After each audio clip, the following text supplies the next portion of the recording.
Hello बच्चों, how are you? I think you are fine. आज मैं आपका पहला chapter crop production and management शुरू कर रहा हूँ। इस चैप्टर में हम लोगों को मुख्य रूप से एग्रीकल्चर के बारे में पढ़ना है। जैसा कि आप सभी जानते हैं कि भारत एक बहुत ही बड़ा देश है और इतने बड़े देश में लगभग 130 करोड़ की पॉपुलेशन है, तो इतने सारे लोगों के भोजन की व्यवस्था के लिए एग्रीकल्चर के माध्यम से और एग्रीकल्चर के विभिन्न एक्टिविटीज जो हैं उसके माध्यम से हम लोगों को भोजन की व्यवस्था हो पाती है। तो ये सारे चीज कैसे होते हैं, इन सभी चीजों को हम लोगों को जानना बेहद महत्वपूर्ण है। एग्रीकल्चर क्या है, इस चीज को मैं आपको ये बता रहा हूँ कि एग्रीकल्चर एक प्रकार का साइंस है, या इसको आप एक एक्ट भी कर सकते हैं, जिसके माध्यम से हम लोग खेतों में क्रॉप्स के प्रोडक्शन करते हैं। ठीक है, यहाँ पे हम देख सकते हैं कि agriculture is an applied science that deals with mass production of crop, plant and animals useful to human beings. मतलब कि एग्रीकल्चर एक प्रकार का साइंस होता है, ठीक है ना, जिसके माध्यम से हम लोग खेतों में क्रॉप के प्रोडक्शन को करते हैं। ठीक है ना, खेतों में क्रॉप के प्रोडक्शन किए जाते हैं और एनिमल के रियरिंग को, एनिमल के देखभाल के लिए भी जो भी व्यवस्था की जाती है वो सारे एग्रीकल्चर में लिए जाते हैं। मतलब कि beside crop production some other activities are also involve in poultry, fishing and sericulture. तो एग्रीकल्चर में क्रॉप प्रोडक्शन के अलावा पोल्ट्री, फिशिंग और सेरिकल्चर को भी लिया जाता है। ठीक है, आया समझ में? अब इसमें एक, जैसे कि अगर हम लोग खेतों में अगर लार्ज एरिया में अगर केवल वेजिटेबल को ही ग्रो करा रहे हैं या फ्रूट को ही ग्रो करा रहे हैं, तो वो जो एक विशेष ब्रांच होते हैं उसको हॉर्टिकल्चर में लिया जाता है। It is a branch of agriculture that deals with production of vegetables, fruits and ornamental plant. Ornamental plant क्या होता है? ऑर्नामेंटल प्लांट मुख्य रूप से जो डेकोरेटिव प्लांट होते हैं उसी को ऑर्नामेंटल प्लांट कहा जाता है। जैसे कि आपके घरों में अगर कभी भी कोई खुशी के माहौल होते हैं, उस खुशी के माहौल में जब घरों को सजाया जाता है तो जिस प्रकार के प्लांट के द्वारा, फूलों के द्वारा जो हम अपने घरों को सजाते हैं वो क्या कहलाएगा? ऑर्नामेंटल प्लांट कहलाएगा। आपका नेक्स्ट हम लोगों को पढ़ना है क्रॉप। तो क्रॉप क्या होता है? क्रॉप जैसे कि plant that grown at one place on a large scale are known as crop. मतलब कि खेतों में एक ही जगह पे लार्ज स्केल में अगर हम किसी भी क्रॉप को उगाते हैं तो उसे क्रॉप कहा जाता है। जैसे कि सीरियल्स हो गया, सीरियल में मुख्य रूप से जैसे कि राइस हुआ, व्हीट हुए, इसके प्रोडक्शन को अगर हम लोग कर रहे हैं वो क्या कहलाएगा? क्रॉप कहलाएगा। वेजिटेबल कॉलीफ्लावर हो गया, अगर लार्ज मात्रा में हम लोग कॉलीफ्लावर को ग्रो कर रहे हैं वो क्या कहलाएगा? वेजिटेबल क्रॉप कहलाएंगे। फ्रूट क्रॉप्स, अगर एप्पल के गार्डन है, लार्ज अमाउंट में एप्पल को ग्रो कराए जा रहे हैं तो वो आपका फ्रूट क्रॉप्स हो जाएगा। क्रॉप मुख्य रूप से दो प्रकार के होते हैं, एक खरीफ क्रॉप होता है और दूसरा रबी क्रॉप, ठीक है ना। तो खरीफ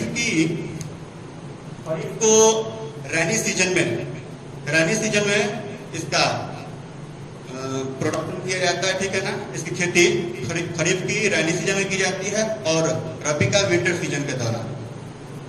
जून जुलाई से इसको सोन किया जाता है। जून जुलाई में इसके खेती की व्यवस्था की जाती है। जैसे कि जून जुलाई में आपको खेतों को जोता जाएगा, उसके बाद मिट्टी को तैयार किया जाएगा और फिर बीज उसमें बोए जाते हैं और फिर अक्टूबर से नवंबर के दौरान जब फसल पक जाते हैं तो फसल पकने के बाद उसकी हार्वेस्टिंग की जाती है। हार्वेस्टिंग क्या होता है? Cutting crops and gather is called harvesting. जब क्रॉप्स पक जाते हैं, क्रॉप्स पक जाने के बाद उसको काटा जाता है और काट करके एक जगह इकट्ठे किए जाते हैं और इस प्रक्रिया को क्या कहते हैं? हार्वेस्टिंग कहते हैं। इसके कुछ एग्जाम्पल हो जाएंगे राइस, मेज, कॉटन, ठीक है ना। रबी क्रॉप में आपको अक्टूबर से नवंबर के दौरान इसको सोन किया जाता है। मार्च अप्रैल में इसकी हार्वेस्टिंग की जाती है, ठीक है ना। इसके एग्जाम्पल आपको हो जाएंगे वीट, ग्राम, मस्टर्ड, लिनसेट तिल को कहा जाता है, ठीक है ना, ठीक है ना। ये खरीफ क्रॉप्स और रबी क्रॉप्स, इन दोनों के बीच में जो भी हमें समय, किसानों को जो समय मिलता है उस दौरान एक और फसल होता है जिसको जायद कहा जाता है, ठीक है ना। जायद फसल की खेती की जाती है इस दौरान। जैसे कि गर्मियों के दिनों में आप लोग देखते होंगे वाटरमेलन आते हैं, कुकुम्बर आता है, तो तरबूज हो गया, खरबूज हुए, ककड़ी या खीरा, ये इसकी जो भी खेती की जाती है वो क्या कहलाता है, जायद कहलाता है, ठीक है ना।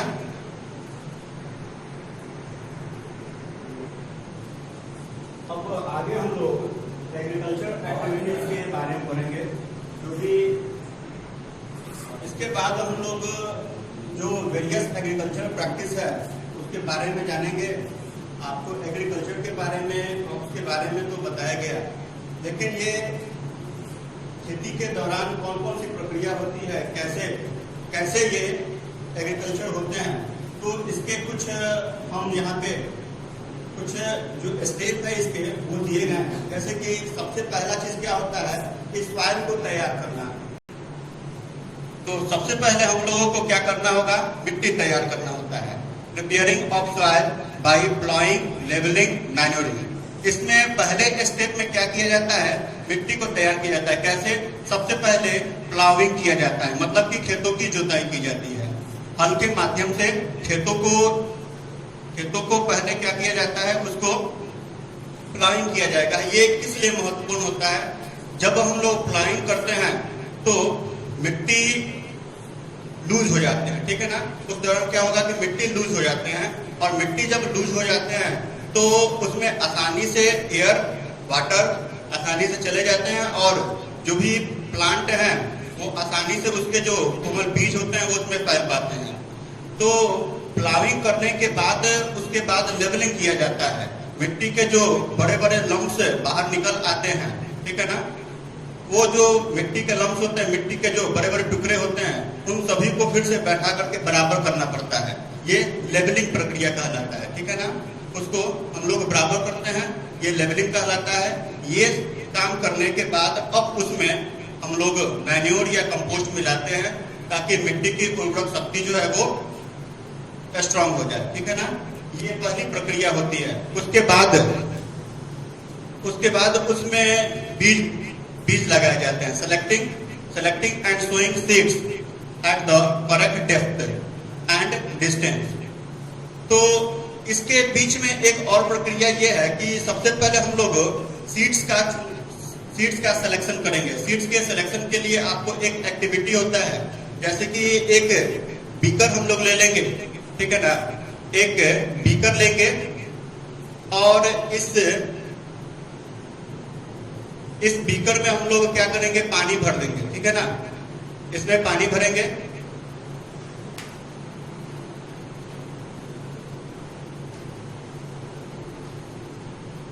बीकर में पानी भर देंगे, ठीक है ना। और इसमें हम लोग जो भी बीज हैं वो सारे बीज को इसमें हम लोग डालेंगे, ठीक है ना। इसमें बीज डाल दिया जाएगा। तो जो भी हेल्दी बीज है वो सारे हेल्दी बीज जो है वो बॉटम में नीचे बैठ जाएंगे, ठीक है ना। और जो अनहेल्दी बीज होगा वो पानी में ऊपर फ्लोट करने लगेगा, ठीक है ना। तो जो बीज पानी में ऊपर फ्लोट करने लगता है उसे हम लोग छान करके क्या करेंगे, हटा लेंगे। और जो हेल्दी बीज है उसी बीज को, ठीक है ना, उसी बीज को क्या किया जाता है, बोया जाता है। Selecting and sowing seeds at the correct depth and distance. Seed को सोइंग करते समय एक प्रॉपर डेप्थ में लगाए जाते हैं। प्रॉपर डेप्थ में लगाना बहुत ही महत्वपूर्ण होता है। अगर बीज को हम लोग एक ही जगह पे गिरा देंगे तो प्रॉपर रूप से वो उसको न्यूट्रिएंट्स मिल नहीं पाएंगे या प्रॉपर एरिया भी उसको नहीं मिल पाएगा, तो फिर वो बीज जो है वो ग्रो नहीं कर पाएगा। इसलिए एक प्रॉपर डेप्थ और डिस्टेंस बना करके बीज बीज का छिड़काव किया जाता है, ठीक है ना। फिर रिप्लेसिंग और enriching of the soil, soil में जो भी उर्वरक की कमी होती है, ठीक है ना, उसमें कंपोस्ट या मैन्योर मिलाए जाते हैं, जिससे कि मिट्टी की जो उर्वरक शक्ति वो फिर से बन जाती है, ठीक है ना। इसके बाद इरिगेशन किया जाता है। जब हम लोग मिट्टी को तैयार करके बीज लगा लेते हैं, ठीक है ना, उसके बाद प्रॉपर रूप से हम लोग को क्या करना होता है, इरिगेशन करना पड़ता है, मतलब कि सिंचाई करना पड़ता है, पानी देना पड़ता है, ठीक है ना। इसमें हम प्रॉपर रूप से एक निश्चित समय में पानी देते रहेंगे, जिससे कि उसे वाटर मिलते रहे। और उस दौरान क्या होता है कि जब फसल ग्रो करने लगते हैं तो फिर कुछ अनवांटेड प्लांट भी उसके साथ ग्रो करने लगते हैं, जिसको वीड्स कहा जाता है। तो ये वीडिंग प्रक्रिया के द्वारा, वीडिसाइड के द्वारा जो भी अनवांटेड प्लांट हैं उसको हटा दिया जाता है, उसको रिमूव किया जाता है, ताकि हमारे जो क्रॉप है उस क्रॉप को प्रॉपर रूप से न्यूट्रिएंट्स मिल सके और वो सही ढंग से ग्रोथ कर सके। फिर protecting the crop and crop from paste. अब क्रॉप जब ग्रो करता है तो उस दौरान क्रॉप में इंसेक्ट लग जाते हैं, पेस्ट लग जाते हैं, ठीक है ना। तो जब क्रॉप में इंसेक्ट या पेस्ट लगते हैं तो उसको, जो इंसेक्ट लगते हैं उसको इंसेक्टिसाइड के द्वारा हटाए जाते हैं, और पेस्ट जो कीट लगते हैं उससे पेस्टिसाइड के द्वारा उसको रिमूव किया जाता है, ठीक है ना। और इस तरीके से हम अपने क्रॉप्स को ग्रो कराते हैं, ठीक। जब क्रॉप्स प्रॉपर रूप से ग्रो कर जाते हैं, उसके बाद फसल पकने लगते हैं, फसल पक जाते हैं, तब उसकी कटाई की जाती है। तो ये प्रक्रिया क्या कहलाता है, हार्वेस्टिंग कहलाता है, ठीक है ना। Cutting crops and gather is called harvesting. Crops को काट करके एक जगह इकट्ठा किया जाता है। उसके बाद जब हम अपने पूरे खेत से क्रॉप्स को काट करके एक जगह इकट्ठा कर लेते हैं, तब उस क्रॉप से हमें अनाज निकालना होता है, ठीक है ना।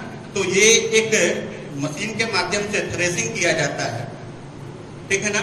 तो थ्रेसिंग करने के बाद जो भी उसमें प्लांट के अन्य पार्ट जो है वो भी मिले रहते हैं, और जैसे कि चाप हो गया, भूसा, तो ये सारे चीज को उसमें जो मिले रहेंगे वो थ्रेसिंग मशीन के द्वारा ही या मैनुअली ट्यूब के माध्यम से भी आप देखते होंगे कि एयर के द्वारा जब उसे गिराया जाता है तो लाइट जो चाप होता है, भूसा, वो अलग हट जाता है, और अनाज के जो दाने हैं वो एक जगह पास में गिर जाते हैं।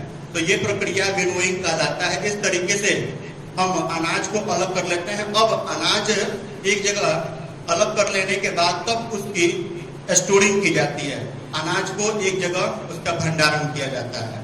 इस तरीके से ये पूरी प्रक्रिया है, और इसी के माध्यम से हम लोग खेती करते हैं।